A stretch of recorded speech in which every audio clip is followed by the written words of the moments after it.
Pai do Senhor, meus irmãos, vamos ler aqui em Apocalipse, capítulo 21, versículo 8, que diz assim a palavra do Senhor: Mas quanto aos tímidos e aos incrédulos e aos abomináveis e aos homicidas e aos que se prostituem e aos feiticeiros e aos idólatras e a todos os mentirosos, a sua parte será no lago que lá arde com fogo e enxofre, o que é a segunda morte. Bom, antes que os crentes que são tímidos, acanhados, introvertidos, pensem que irão para o inferno só por serem tímidos, olha só, cabe explicar que a palavra tímidos, que aparece em Apocalipse capítulo 21, versículo 8, vem do grego teilos, que também pode ser traduzido como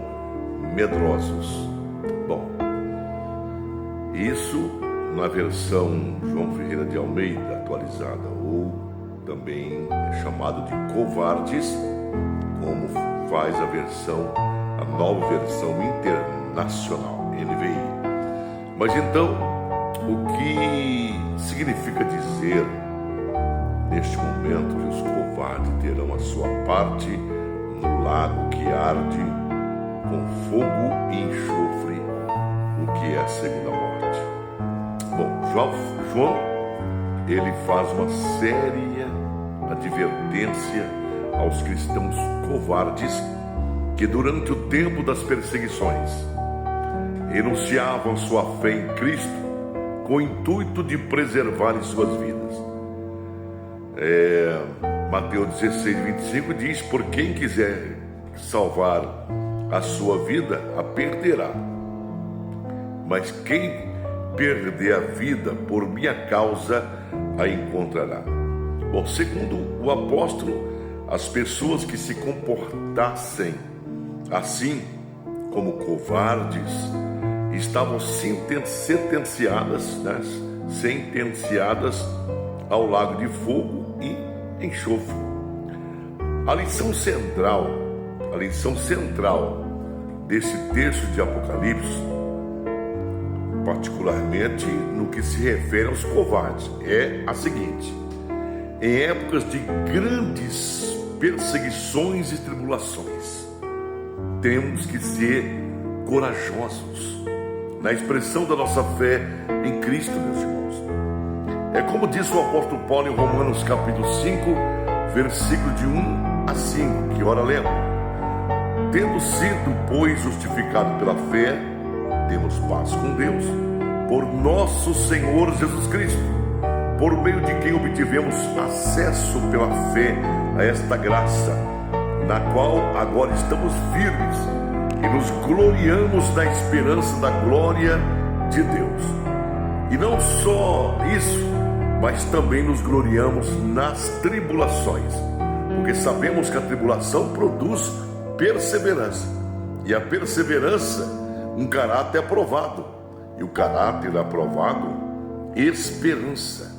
E a esperança não nos decepciona, porque Deus derramou o seu amor em nossos corações por meio do Espírito Santo que Ele nos concedeu. Então, a passagem bíblica, os discípulos foram chamados de tímidos na fé. Certa vez, quando Jesus e seus discípulos estavam no barco, começou uma grande tempestade. Jesus estava dormindo e os discípulos se apavoraram. Eles estavam com tanto medo da tempestade que foram despertar Jesus e lhe perguntaram se o Senhor não se importava que eles morressem. Ora, é claro que Jesus se importava, e inclusive levantou-se e repreendeu o mar e o vento, e a tempestade se acalmou. Logo em seguida, Jesus repreendeu também os seus discípulos e lhes perguntou o porquê de eles serem tão tímidos na fé. E naquele dia, diz a Bíblia, sendo já tarde, disse-lhes: passemos para o outro lado.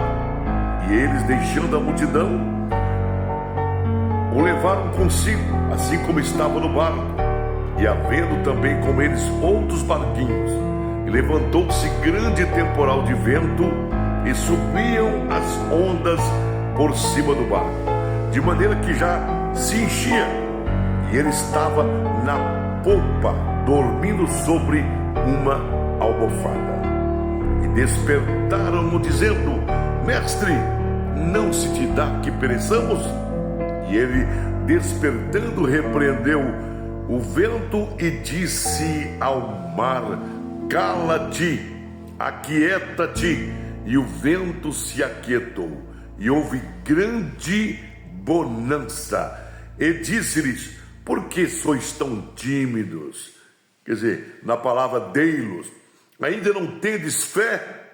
E sentiram um grande temor, e dizia uns aos outros: Mas quem é este, que até o vento e o mar lhe obedecem? Essa passagem bíblica está escrita em Marcos, no Evangelho de Jesus, segundo escreveu São Marcos, capítulo 4, versículo 35 ao 41. O que podemos aprender com isso é que nos momentos de dificuldades devemos sempre confiar em Deus. Não importa o tamanho das ondas, Deus está no barco. Não há necessidade, não precisamos ser tímido. Então não seja tímido. Confie no Senhor. Amém.